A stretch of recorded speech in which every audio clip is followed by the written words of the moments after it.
Hello everyone, in today's video I'm going to show you how to turn off Windows Defender for a while to install some programs or whatever you want to do. This is the way that you can disable it and run it and enable it again anytime you want. First of all, go to this icon and go to Windows Defender and go to this icon, Virus and Threat Protection, and then go to Manage Settings. And it disable this one, real-time protection, just disable it, and yes. As you can see right now, real-time protection is off. But this action can harm your device, like letting installing viruses on something like that.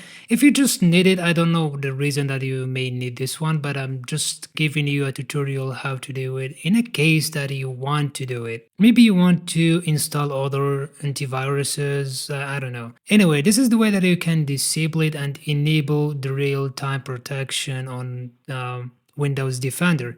If you want to enable it again, just simply click on this one, switch it to on. Right now it's working fine without any problem. And thank you for watching. See you next time.